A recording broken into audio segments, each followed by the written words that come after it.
আসসালামু আলাইকুম, কেমন আছেন সবাই?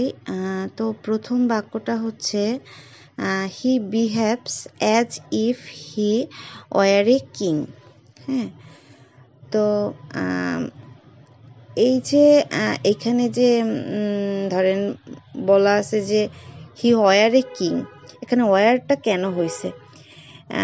যদি এখানে হয়তো হি ওয়াজ, তাহলে তাহলে সেটার অর্থ হচ্ছে যে যদি সে মানে কি হি ওয়ার এ কিং, মানে তাহলে হচ্ছে যদি সে ছিল, এরকম হয়তো অর্থটা। হ্যাঁ, আর ওয়ার শব্দটার অর্থ হচ্ছে মানে তখন অর্থটা হবে এরকম যে যদি সে হতো। হ্যাঁ, এখন কথা হচ্ছে যে যেই ঘটনাগুলা, হ্যাঁ, যেগুলা অসম্ভব, যেমন এখানে বলা আছে হি বিহেভ, সে এমন আচরণ করে যেন হি ওয়ার এ কিং, মানে সে একজন মানে রাজা হইতে পারতো এরকম, কিন্তু এই বিষয়টা তো আসলে অসম্ভব। হ্যাঁ, এটা সম্ভব না।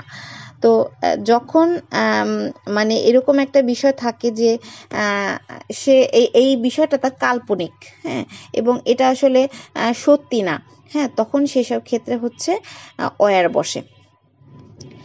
তারপরে হচ্ছে হি ডিড ইট, এইখানে ডিড শব্দটা কি?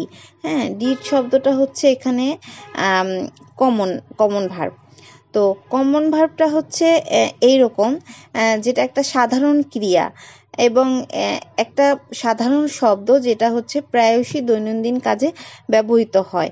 তো ডিড হচ্ছে ডু এর মানে একটা অতীতকাল, মানে অতীত একটা ফর্ম আর কি। হ্যাঁ, এবং এটা এইরকমভাবে ব্যবহৃত হয়েছে যে একটা এমন একটা ক্রিয়া যেটা মানে সম্পাদিত হয়েছিল। হ্যাঁ, এরকম অর্থে ব্যবহৃত হয়েছে। তারপরে হচ্ছে what is the antonym of the word gentle. হ্যাঁ, এই জেন্টাল শব্দটার অর্থ হচ্ছে যে মৃদু অথবা হচ্ছে ভদ্র এরকম, বা হচ্ছে শান্তি স্বভাব, অমায়িক এরকম। তো এইটার মানে অ্যান্টোনিম মানে বিপরীত শব্দ হবে হচ্ছে রুড, মানে কর্কশ বা খারাপ এরকম। তারপর হচ্ছে which word has nearly the same meaning as grape. হ্যাঁ, তো গ্রেপ শব্দটার কাছাকাছি শব্দ কোনটা? তো গ্রেপ শব্দটা সাধারণভাবে আমরা বুঝি কবর, কিন্তু এটার কিন্তু আরও অনেক অর্থ আছে, যেমন হচ্ছে গম্ভীর বা হচ্ছে রাশবাড়ি বা গুরুত্বপূর্ণ এরকম। এই অ্যাজেক্টিভ হিসাবে যখন এই গ্রেপ শব্দটা ব্যবহৃত হয় তখন কিন্তু এটার অর্থ এরকম দাঁড়ায়। তো এখানে অপশনগুলোর মধ্যে তাহলে হবে সিরিয়াস। সিরিয়াস শব্দের অর্থ হচ্ছে মানে মানে গুরুগম্ভীর, গুরুতর এরকম।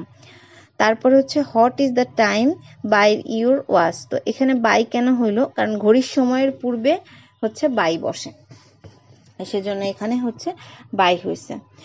তো আশা করছি সবার ভালো লেগেছে, সবাই ভালো থাকবেন। আল্লাহ হাফিজ।